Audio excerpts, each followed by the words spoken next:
Hi every one, welcome to option Tamil trader. நம்ம சேனலில் வழங்கக்கூடிய அனைத்து கணக்குமே வந்து பார்த்தீங்கன்னா ஒரு எஜுகேஷன் பர்பஸ்க்காக மட்டும்தான். சரிங்களா? நம்ம இங்கே எந்த ஒரு பைசல் ரெக்கமெண்டேஷனும் வழங்குவதில்லை. ஓகே. ஸோ இது வந்து பார்த்தீங்கன்னா நம்மளுக்கு லாஸ்ட் வியாழக்கிழமை நடந்த மார்க்கெட். ஓகேங்களா? இது நம்மளுக்கு லாஸ்ட் வியாழக்கிழமை நடந்த மார்க்கெட். வியாழக்கிழமை என்னாச்சு அப்படின்னு பார்த்தீங்கன்னா ஒரு கேப் டவுன் ஓப்பன் அப்படின்றது வந்து கொடுத்துருந்தாங்க நம்மளுக்கு. ஸோ கேப் டவுன் ஓப்பன் நடந்து நம்மளுக்கு என்ன பண்ணியிருக்கிறாங்க, நம்மளுக்கு ரெக்கவர் அப்படின்றது வந்து ஆயிட்டாங்க. மார்க்கெட் வந்து என்ன செஞ்சிட்டாங்க, நம்மளுக்கு கேப் டவுன் ஆனாலுமே நம்மளுக்கு ரெக்கவர் அப்படின்றது வந்து கொடுத்துருக்காங்க. சரி, நம்மளுக்கு கேப் டவுன் ஆனதுக்கு அப்புறமா நம்மளுக்கு என்னாச்சு அப்படின்னா லெவல்ஸ் எல்லாமே மாறிச்சு. அதாவது நம்ம வந்து ப்ரீவியஸ் டேவா நம்ம ஒரு லெவல்ஸ் வந்து கொடுத்துருந்தோம். ஸோ அந்த லெவல்ஸுக்கு கீழே வந்து என்ன செஞ்சாங்க, மார்க்கெட் அப்படின்றது ஓப்பன் ஆனதுனால நம்ம வந்து என்ன செஞ்சோம் அப்படின்னா லைவ்ல இந்த லெவல்ஸ், அதாவது நம்மளுக்கு லைவ்ல இருக்கக்கூடிய லெவல்ஸும் நம்ம வந்து டெலிகிராம் குரூப்ல அப்டேட் பண்ணியிருந்தோம். ஸோ இதில் பார்க்கும்பொழுது நம்மளுக்கு சிந்தட்டிக் பிக்சருக்கு மேலே இருக்கிறாங்களா கீழே இருக்கிறாங்களா அப்படின்றது நம்ம பார்ப்போம். சிந்தட்டிக் பிக்சருக்கு மேலே இருந்தாங்கன்னா நம்மளுக்கு அப் ட்ரெண்டாக இருக்கிறதுக்கான வாய்ப்பும், சிந்தட்டிக் பிக்சர் கீழே இருந்தாங்க அப்படின்னா நம்மளுக்கு டவுன் ட்ரெண்டாக இருக்கிறதுக்கான வாய்ப்பும் என்ன செய்யும், நம்மளுக்கு வந்து இருக்கும். ஸோ இதில் என்ன இருக்கிறாங்க அப்படின்னு பார்த்தீங்கன்னா நம்மளுக்கு தெளிவாக வந்து தெரியும். நம்மளுக்கு ஃபர்ஸ்ட் கேண்டில் நம்மளுக்கு சிந்தட்டிக் பிக்சர் கீழே வந்துட்டாங்க. ஸோ சிந்தட்டிக் பிக்சர் கீழே இருக்கிற வரைக்கும் நம்மளுக்கு ஒரு சைடு வேஸ்ல வந்து இருந்தாங்க. சரிங்களா? இது நீங்க வந்து இதை மட்டும் கம்பேர் பண்ணி பார்க்கக்கூடாது.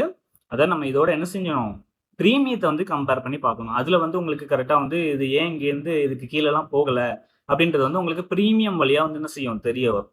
அதுல வந்து நம்ம லெவல்ஸ் எடுப்போம். ஸோ அந்த லெவல்ஸ்க்கு மேல வந்து போனாதான் நம்மளுக்கு என்ன செய்யும், புட் ஆப்ஷன் அப்படின்றது ஒரு மூமெண்டம் அப்படின்றது வந்து கொடுக்கும். ஸோ அந்த மாதிரி தான் இது வந்து நம்ம என்ன செய்யணும், பார்க்கணும். பிரீமியத்தோட கம்பேர் பண்ணி வந்து என்ன செய்யணும், நம்ம வந்து பார்க்கணும். ஸோ அதனால தான் இவங்க என்ன செய்யலைங்க, நம்மளுக்கு இதுக்கு கீழே வந்து போகல. இங்கேருந்தே நம்மளுக்கு என்ன செஞ்சிருக்காங்க, ஒரு சைடு வேஸாக வந்து போயிட்டு அகைன் நம்மளுக்கு சிந்தட்டிக் பிக்சருக்கு மேலே வந்து நம்மளுக்கு அங்கேருந்து என்ன பண்ணியிருக்காங்க, R1 R2 வரன்னு செஞ்சிருக்காங்க, நம்மளுக்கு வந்து போயிருக்கிறாங்க மார்க்கெட். சரியா? ஸோ இது இருக்கட்டும். ஸோ இதே மாதிரி நம்மளுக்கு திங்கக்கிழமை, அதாவது நம்மளுக்கு நாளைக்கு உண்டான மார்க்கெட்டுக்கு என்ன லெவல்ஸ் வந்து இருக்க போகுது. சரியா? நம்ம அதே மாதிரி தான் ப்ரீவியஸ் க்ளோஸ் வச்சு தான் நம்ம வந்து எடுப்போம். சரிங்களா? ஸ்ட்ராடல் ஸ்ட்ராங்கிளை பேஸ் பண்ணி நம்ம க்ளோசிங் வச்சு எடுப்போம். அது எப்படி அப்படின்றதையும் நம்ம ப்ரீவியஸ் வீடியோவில் வந்து பார்த்துருந்தோம். சரியா? ஸோ இதில் நம்ம என்ன பார்க்கணும் அப்படின்னா ஏடிஎம் ஸ்ட்ரைக் என்ன அப்படின்றத வந்து பார்ப்போம். ஸோ ஏடிஎம் ஸ்ட்ரைக் வந்து பார்த்தீங்கன்னா 22,700 அப்படின்றது வந்து நம்மளுக்கு ஏடிஎம் ஸ்ட்ரைக்காக வந்து கிடைச்சிருக்கிறாங்க. ஸோ இதில் தான் நம்மளுக்கு வந்து என்ன செய்கிறாங்க, ப்ரீமியம் டிஃபரெண்ட், ப்ரீமியத்தோட டிஃப்ரெண்ட் வந்து ரொம்ப கம்மியாக வந்து இருக்குது. சரிங்களா? 270 அண்ட் 280 அப்படின்ற ப்ரீமியத்தோட வேல்யூ வந்து டிஃப்ரெண்ட் ரொம்ப கம்மியாக இருக்குது. ஸ்ட்ரைக் 22,700 அப்படின்றதுனால நம்ம என்ன செய்கிறோங்க, அதை ஏடிஎம் ஸ்ட்ரைக்காக எடுக்கிறோம். ஓகே. ஸோ அதை பேஸ் பண்ணி நம்மளுக்கு எடுக்கும் பொழுது நம்மளுக்கு சிந்தட்டிக் ஃபியூச்சர் லெவலா 22,689 அப்படின்ற லெவல் வந்து வந்திருக்கு. ஸோ அதே மாதிரி R1 வந்து பாத்தீங்க அப்படின்னா 22,969, R2 23,020 அப்படின்ற லெவல் வந்து கிடைச்சிருக்கு. சரிங்களா? ஸோ அதே மாதிரி S1 22,419, S2 22,361 அப்படின்ற லெவல் வந்து வந்திருக்கு. ஸோ இது எப்பவுமே நம்ம சொல்றதுதான். R1க்கு மேல ஓப்பன் ஆனாலோ இல்லைன்னா S1க்கு கீழே மார்க்கெட் ஓப்பன் ஆனாலோ நம்மளுக்கு இந்த லெவல்ஸ் வந்து மாறக்கூடும். ஸோ அந்த லெவல்ஸ் என்ன அப்படின்றத நம்மளோட லைவ் அப்டேட்ல, அதாவது நம்மளோட டெலிகிராம் குரூப்ல வந்து லைவ் அப்டேட் பண்ணுவோம். ஸோ அதுல வந்து என்ன செய்வோங்க, நம்ம வந்து ஷேர் பண்ணிடுவோம். ஸோ நம்ம டெலிகிராம் குரூப்ல ஜாயின் பண்ணல அப்படின்னா மறக்காம ஜாயின் பண்ணிக்குவோம். ஓகே. ஸோ நெக்ஸ்ட் நம்மளோட பிரீமியம் லெவல் என்ன அப்படின்றத நம்ம தெளிவா பார்த்துக்கலாம். ஸோ பிரீமியம் லெவல் பொறுத்த வரைக்கும் நான் இதுல இன்னொன்னு தெளிவுபடுத்திக்க விரும்புகிறேன். என்ன அப்படின்னா நிறைய பேர் என்ன டவுட் வருது அப்படின்னா நம்ம இன்னைக்கு கொடுக்குற ஒரு ஸ்ட்ரைக் பிரைஸ். சரிங்களா? அதாவது நம்ம இதை என்ன பேஸ் பண்ணி எடுக்கிறோம் அப்படின்னா 22,700. அது வந்து நம்ம ஏன் 22,700 எடுத்திருக்கோம் அப்படின்னா நம்மளோட ஏடிஎம் ஸ்ட்ரைக், அதாவது நம்ம க்ளோசிங்ல வந்து ஏடிஎம் ஸ்ட்ரைக்கா இருக்கு. அதனால நம்ம என்ன செஞ்சிருக்கோம், 22,700 அப்படின்றத வந்து நம்ம எடுத்திருக்கோம். ஸோ நான் நிறைய வாட்டி சொல்றது என்ன அப்படின்னா நம்மளுக்கு கேப் அப் ஓப்பன் ஆனாலும் சரி, கேப் டவுன் ஓப்பன் ஆனாலும் சரி, நம்மளுக்கு என்ன செய்யாதுங்க, இந்த லெவல்ஸ் வந்து மாற போட்டு கிடையாது. சரிங்களா? இந்த லெவல்ஸ் வந்து அதே தான் இருக்கும். அதாவது நம்மளுக்கு ஏடிஎம் ஸ்ட்ரைக் வந்து மாறலாம். சரிங்களா? ஏடிஎம் ஸ்ட்ரைக் வந்து நம்மளுக்கு மாறலாம். ஆனா நம்மளுக்கு என்ன செய்யாதுங்க, இந்த லெவல்ஸ் வந்து மாற போறது கிடையாது. சரிங்களா?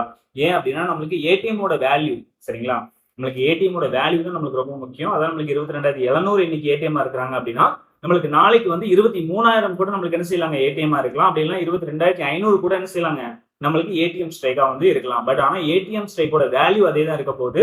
பட் ஆனா நம்மளுக்கு என்ன செய்யுங்க, ஸ்ட்ரைக் பிரைஸ் மட்டும் தான் நம்மளுக்கு மாறிக்கொண்டே இருக்கும். ஓகேங்களா? ஸ்ட்ரைக் பிரைஸ் மட்டும் தான் என்ன செய்யும், மாறிக்கொண்டே இருக்கும். பட் ஆனா அதோட வேல்யூ அப்படின்றது ஒண்ணுதான். சரிங்களா? நம்மளுக்கு என்ன செய்யும் அப்படின்னா மார்க்கெட்ல டிகே அப்படின்றது தான் ஆகுமே தவிர அதோட வேல்யூ வந்து நம்மளுக்கு அதே தான் வந்து வந்துகிட்டே இருக்கும். அதாவது டிகே மட்டும் தான் கம்மியாயிட்டே இருக்கும். ஆனா ஏடிஎம் ஸ்ட்ரைக் அப்படின்றது ஏடிஎம் ஸ்ட்ரைக்கோட வேல்யூவை பொறுத்து தான் வந்து கொண்டே இருக்கும். ஓகேவா? ஸோ அதை நீங்க கொஞ்சம் புரிஞ்சுக்கணும். அதாவது நம்மளுக்கு ஆப்ஷன் பிரீமியத்தை மட்டுமே நீங்க நல்லா அனலைஸ் பண்ண கத்துக்கிட்டீங்கனாலே போதுமானது. மார்க்கெட்டை கொஞ்சம் இன்னும் கொஞ்சம் ஈஸியா வந்து என்ன செய்ய முடியும், உங்களால ஐடென்டிஃபை பண்ண முடியும். ஓகே, ஸோ அதை கொஞ்சம் ட்ரை பண்ணி பாருங்க, நல்லா இருக்கும். ஓகே, நம்மளுக்கு மிட் வேல்யூவா வந்து நம்மளுக்கு என்ன கொடுத்துருக்காங்க அப்படின்னா 275 அப்படின்றது வந்து வந்திருக்கு. ஸோ அதே மாதிரி R1 326, R2 408, R3 490 அப்படின்ற லெவல் வந்து இருக்குது. சரியா? ஸோ அதே மாதிரி S1 வந்து பார்த்தோம் அப்படின்னா 229, S2 172, S3 114 அப்படின்ற லெவல் வந்து வந்திருக்குது. ஓகேங்களா? ஸோ இது வந்து நம்மளுக்கு எப்பவுமே சொல்றதா, இந்த லெவல்ஸ் வந்து மாறப்போறது கிடையாது. ஸ்ட்ரைக் பிரைஸ் மட்டும் தான் என்ன செய்யும், மாறும். நிறைய பேருக்கு இதே டவுட் தான் வந்துட்டே இருக்கு. ஸோ இது நம்ம ரெகுலரா சொல்லிடுறோம் எப்பவுமே. சரிங்களா? நம்மளுக்கு இந்த லெவல்ஸ் மாறப்போறது கிடையாது, ஸ்ட்ரைக் பிரைஸ் மட்டும் மாறும். சரிங்களா? அதான் நம்மளுக்கு மார்க்கெட் எங்க ஓப்பன் ஆனாலும் சரி, ஓப்பன் ஆகி ஜஸ்ட் 5 மினிட் க்ளோசிங் பேஸ் பண்ணி நம்ம என்ன செய்ய போறாங்க, ஏடிஎம் ஸ்ட்ரைக் எங்க இருக்கோ நேர்பை ஏடிஎம் ஸ்ட்ரைக்ல வந்து இந்த லெவல்ஸை வந்து அப்ளை பண்ணிக்கலாம். சரியா? நீங்க ஏடிஎம் ஸ்ட்ரைக்ல தான் அப்ளை பண்ணணும் கிடையாது, எந்த ஸ்ட்ரைக்ல வேணாலும் அப்ளை பண்ணி பார்க்கலாம். எல்லா ஸ்ட்ரைக்குமே வந்து செய்யுங்க ஒர்க் ஆகும். ஆனா நம்மளுக்கு என்ன செய்யணுங்க, இந்த 490 இருந்து இந்த 114 அந்த ரேஞ்சுக்குள்ள இருக்கிற எந்த ஸ்ட்ரைக்ல வேணாலும் நீங்க வந்து யூஸ் பண்ணிக்கலாம். ஓகேங்களா? நம்ம வந்து ஏன் ஏடிஎம் ஸ்ட்ரைக் வந்து சூஸ் பண்றோம் அப்படின்னா, அது வந்து நம்மளுக்கு மிடில் இருக்கும். அதாவது இந்த மிட் வேல்யூ இருக்கு பாத்தீங்களா, ஸோ இந்த வேல்யூ பக்கத்துல நம்மளுக்கு இருக்கக்கூடும். ஸோ அது வந்து டிகே ஆகி நம்மளுக்கு ஓப்பன் ஆனாங்க அப்படின்னா அந்த S1 அந்த ரேஞ்ச் வரதுல என்ன செய்யலாங்க, ஓப்பன் ஆகும். இதே இது அப்ரிசியேஷன்ல ஓப்பன் ஆனாங்க அப்படின்னா R1 பக்கத்துல வந்து என்ன செய்யும், ஓப்பன் ஆகும். எது ஏடிஎம் ஸ்ட்ரைக். ஏடிஎம் ஸ்ட்ரைக் நான் சொல்றேன். ஏடிஎம் ஸ்ட்ரைக் அப்படின்றது இது மட்டும் கிடையாதுங்க. நம்மளுக்கு நாளைக்கு நேர்பை, நம்மளுக்கு மார்க்கெட் எங்க இருக்கிறாங்களோ நேர்பை என்ன ஸ்ட்ரைக் இருக்கோ அதுதான் நம்மளுக்கு ஏடிஎம் ஸ்ட்ரைக். அந்த ஏடிஎம் ஸ்ட்ரைக் இதுக்கு பக்கத்துல ஓப்பன் ஆனாங்க அப்படின்னா, அதான் நம்மளுக்கு இந்த மிட் வேல்யூ பக்கத்துல ஓப்பன் ஆனாங்க அப்படின்னா மார்க்கெட்ல இந்த ஒரு டிகே அப்படின்றது நடக்கல அப்படின்னு அர்த்தம். மார்க்கெட்ல வந்து டிகே நடந்திருக்காங்க அப்படின்னா அந்த மிட் வேல்யூக்கு கீழே வந்து என்ன செய்வாங்க, மார்க்கெட் அப்படின்றது வந்து ஓப்பன் ஆவாங்க. சரியா? ஸோ அதுதான் இதுல என்ன பார்க்கணும். ஓகே, ஸோ இந்த வீடியோ பிடிச்சிருக்குன்னு நினைக்கிறேன். வீடியோ பிடிச்சிருந்தது அப்படின்னா லைக் பண்ணுங்க, ஷேர் பண்ணுங்க, கமெண்ட் பண்ணுங்க. நம்ம சேனல் என்ன சப்ஸ்கிரைப் பண்ணாம இருந்தீங்கன்னா மறக்காம சப்ஸ்கிரைப் பண்ணிட்டு பெல் ஐக்கான கிளிக் பண்ணிக்கோங்க. சரியா? நம்ம அடுத்த வீடியோவில் சந்திக்கலாம். பாய்.